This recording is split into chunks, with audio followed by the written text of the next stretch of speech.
hope you are continuing to work on your classwork, and I hope you had a great spring break. We are going to continue with the Tale of Despereaux, and we are on Chapter 10, Good Reasons. The entire mouse community, as instructed by the most very honored head mouse, has gathered behind the wall of a castle ballroom. The members of the Mouse Council sat atop 3 bricks piled high, and spread out before them was every mouse, old and young, foolish and wise, who lived in the castle. They were all waiting for Despereaux.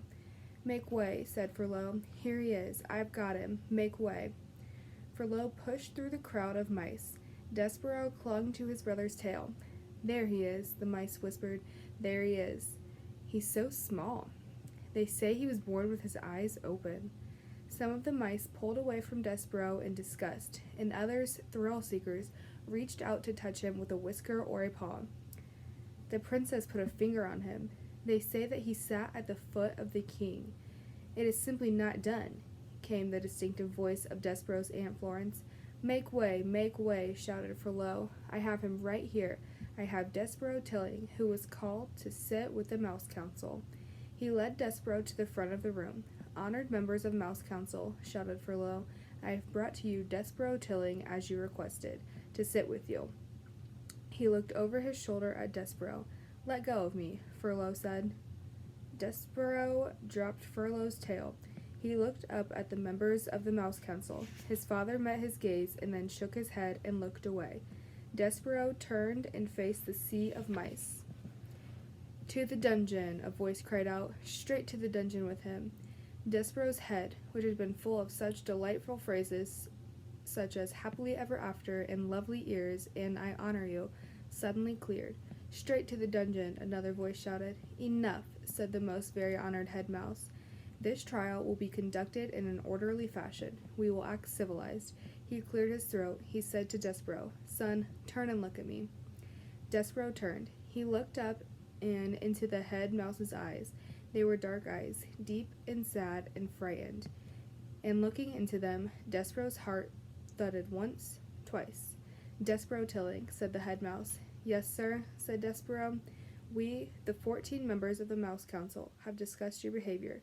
First, we will give you a chance to defend yourself against these rumors of your egregious acts. Did you or did you not sit at the foot of the human king?" "I did," said Despereaux, "but I was listening to the music, sir. I was there to hear the song that the king was singing." "To hear the what?" "The song, sir. He was singing a song about the deep purple falling over sleepy garden walls." The head mouse shook his head. "Whatever are you talking about is besides the point. The question is this and only this. Did you sit at the foot of the human king?" "I did, sir."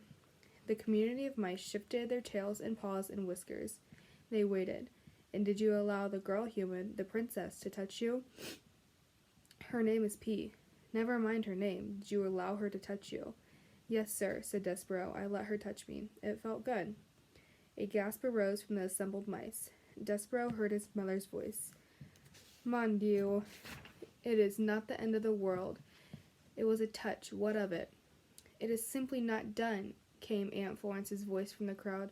"To the dungeon," said a mouse in the front row. "Silence," roared the most very honored head mouse. "Silence." He looked at Despereaux. "Do you, Despereaux Tilling, understand the sacred, never-to-be-broken rules of conduct for being a mouse?" "Yes, sir," said Despereaux. "I guess so, but did you break them?" "Yes, sir," said Despereaux. He raised his voice. "But I broke the rules for good reasons, because of music, and because of love." "Love," said the head mouse. "Oh, cripes," said Furlough. "Here we go." "I love her, sir," said Despereaux. "We are not here to talk about love. This trial is not about love. This trial is about you being a mouse," shouted the most very honored head mouse from high atop the bricks, "and not acting like one." "Yes, sir," said Despereaux. "I know." "No, I don't think you do know, and because you did not deny the charges, you must be punished. You are to be sent, as ancient castle mouse laws decrees, to the dungeon. You are sent to the rats." "That's right," shouted a mouse in the crowd. "That's the ticket. The dungeon, the rats." Despereaux's small heart sank all the way to the tip of his tail. There would be no light in the dungeon, no stained glass windows, no library, and no books. There would be no Princess P. But first, said the most very honored head mouse, we will give you the chance to renounce your actions. We will allow you to go to the dungeon with a pure heart. Renounce? Repent. Say that you are sorry you sat at the foot of the human king. Say that you are sorry you allowed the human princess to touch you. Say that you regret these actions. Despereaux felt hot, and then cold, and then hot again. Renounce her? Renounce the princess? Mon Dieu, shouted the mother. Son, do not act like a fool. Renounce, repent. What you say? Despereaux tilling. I say no, whispered Despereaux. What? Said the head mouse. No, said Despereaux. And this time he did not whisper the word. I am not sorry. I will not renounce my actions. I love her. I love the princess. There was a bellow of collective outrage.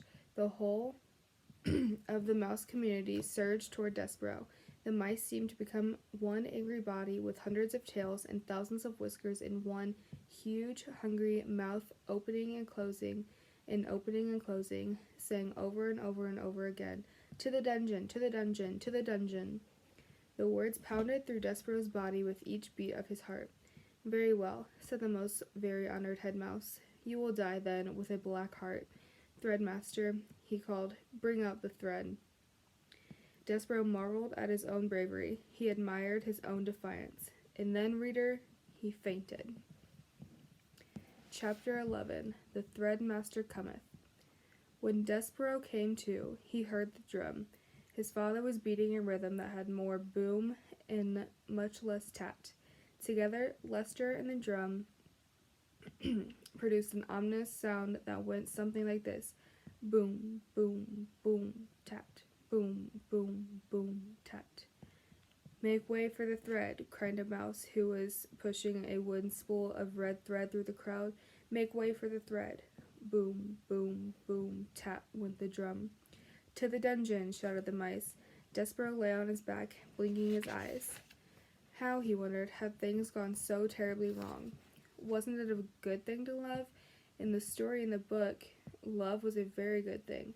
Because the knight loved the fair maiden, he was able to rescue her. They lived happily ever after. It said so, in the book. They were the last words on the page. Happily ever after. Despereaux was certain that he had read exactly those words time and time again.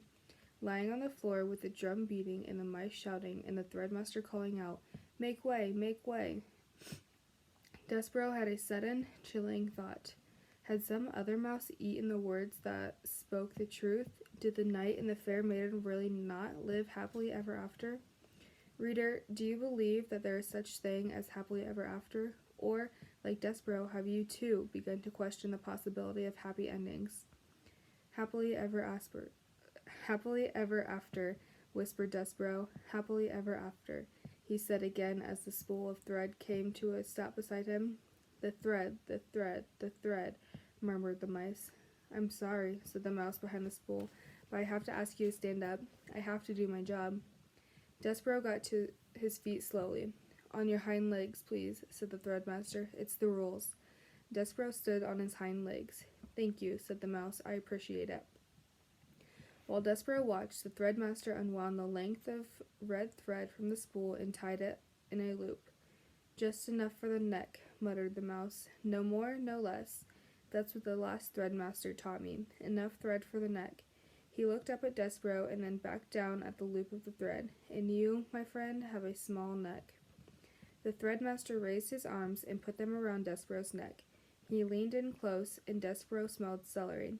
He could feel the threadmaster's breath in his ear as he worked at tightening the thread. Is she beautiful? The threadmaster whispered. What? Said Despereaux. Shh. Is the princess beautiful? The Princess P? Yes. She is lovely beyond all imagining, said Despereaux. Just right, the threadmaster said. He drew back. He nodded his head. A lovely princess, just so, like a fairy tale, and you love her as a knight loves a maiden. You love her with a courtly love, a love that is based on bravery and courtesy and honor and devotion, just so. How do you know that? Despereaux said. How do you know about fairy tales? Shh. The mouse leaned in close, and Despereaux smelled celery again, green and alive. Be brave, friend, whispered the Threadmaster. Be brave for the princess. And then he stepped back and turned and shouted, Fellow mice, the thread has been tied. The thread has been knotted. A roar of approval went up from the crowd. Despereaux squared his shoulders. He had made a decision. He would do as the Threadmaster had suggested. He would be brave for the princess. Even if, reader, could it be true? There was no such thing as happily ever after.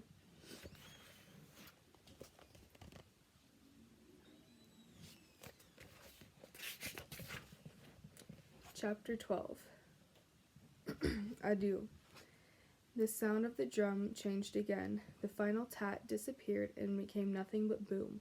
Boom, boom, boom, boom, boom, boom. Lester used only his tail, bringing it down with great force and seriousness upon the drum. The Threadmaster retreated. The room full of mice fell silent, expectant, waiting. And as Despereaux stood before them, with a red thread around his neck, and the 14 members of the Mouse Council perched on the bricks above him, 2 burly mice came forward. Black pieces of cloth covered their heads. They were slits for their eyes. We, said the bigger of the 2 mice, will escort you to the dungeon. Despereaux, Antoinette called out. Ah, my Despereaux. Despereaux looked out into the crowd of mice and saw his mother. She was easy to spot. In honor of her youngest mouse being sent to the dungeon, she had put on a tremendous amount of makeup. Each of the hooded mice put a paw on Despereaux's shoulder. It's time, said the one to the left, the first hood. Antoinette pushed her way through the crowd. He is my son, she said. I want to have a last word with my son. Despereaux looked at his mother. He concentrated on standing before her without trembling. He concentrated on not being a disappointment. Please, said Antoinette, what will happen to him? What will happen to my baby? Ma'am, said the first hood. His voice was deep and slow. You don't want to know. I want to know. I want to know. He is my child, the child of my heart, the last of my mice babies. The hooded mice said nothing. Tell me, said Antoinette. The rats, said the first one. The rats, said the second. Yes, we, the rats, what of them? The rats will eat him, said the second hood. Ah, said Antoinette. At the thought of being eaten by rats, Despereaux forgot about being brave. He forgot about not being a disappointment. He felt himself heading into another faint, but his mother, who had an excellent sense of dramatic timing, beat him to it. She executed a beautiful, flawless swoon, landing right at Despereaux's feet. Now you've done it, said the first hood. It doesn't matter, said the second. Step over her. We have a job to do. Nobody's mother is going to stop us. To the dungeon. To the dungeon, repeated the first hood, but his voice, so deep and certain a moment ago, now shook a tiny bit. He put a paw on Despereaux and tugged him forward, and the 2 hoods and Despereaux stepped over Antoinette. The crowd parted. The mice began again to chant, To the dungeon, to the dungeon, to the dungeon. The drumbeat continued. Boom, boom, boom, boom, boom, boom. And Despereaux was led away. At the last moment, Antoinette came out of her faint and shouted one word to her child. That word, reader, was adieu. Do you know what the definition of adieu? Don't bother with your dictionary. I will tell you. It's the French word for farewell. Farewell is not the word that you would like to hear from your mother as you are being led to the dungeon by 2 oversized mice in black hoods. Words that you would like to hear are, take me instead. I will go to the dungeon in my son's place. There is a great deal of comfort in those words. But, reader, there is no comfort in the word farewell. Even if you say it in French, farewell is still a word in any language, is full of sorrow. It is a word that promises absolutely nothing. Chapter 13. Perfidy Unlimited. Together, the 3 mice traveled down, down, down. The thread around Despereaux's neck was tight. He felt as if it was choking him. He tugged at it with one paw. Don't touch the thread, barked the second hood. Yeah, echoed the first hood. Don't touch the thread. They moved quickly, and whenever Despereaux slowed, one of the 2 hoods poked him in the shoulder and told him to keep moving. They went through holes in the wall and down golden stairs. They went past rooms with doors that were closed and doors that were flung wide. The three mice traveled across the marble floors and under heavy velvet drapes. They moved through the warm patches of sunlight and dark pools of shade. This, thought Despereaux, was the world that he was leaving behind, the world that he knew and loved. And somewhere in it, the Princess Pea was laughing and smiling and clapping her hands to music, unaware of Despereaux's fate. That he would not be able to let the princess know what had become of him seemed suddenly unbearable to the mouse. "Would it be possible for me to have a last word with the princess?" Despereaux asked. "A word," said the second hood. "You want a word with a human?" "I want to tell her what was happened to me." "Geez," said the first hood. He stopped and stamped a paw on the floor in frustration. "Cripes, you can't learn, can you?" The voice was terribly familiar to Despereaux. "Furlough?" he asked. "What?" said the first hood irritably. Despereaux shuddered. His own brother was delivering him to the dungeon. His heart stopped beating and shrunk into a small, cold, disbelieving pebble.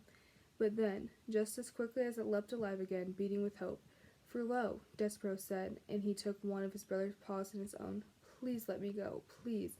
I'm your brother."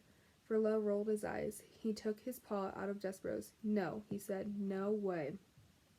"Please," said Despereaux. "No," said Furlough. "Rules are rules." Reader, do you recall the word perfidy? As our story progresses, perfidy becomes an ever more appropriate word, doesn't it? Perfidy was certainly the word that was in Despereaux's mind as the mice finally approached the narrow, steep stairs that led to the black hole of the dungeon.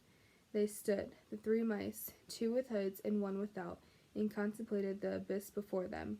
And then Furlough stood up on his hind legs and placed his paw over his heart. "For the good of the castle mice," he announced to the darkness, "we deliver this day to the dungeon a mouse in need of punishment. He is, according to the laws we have established, wearing the red thread of death." "The red thread of death," repeated Despereaux in a small voice. Wearing the red thread of death was a terrible phrase, but the mouse didn't have long to consider its implications, because he was suddenly pushed from behind by the hooded mice. The push was a strong one, and it sent Despereaux flying down the stairs into a dungeon. As he tumbled, whisker over tail, through the darkness, there were only two words on his mind. One was perfidy.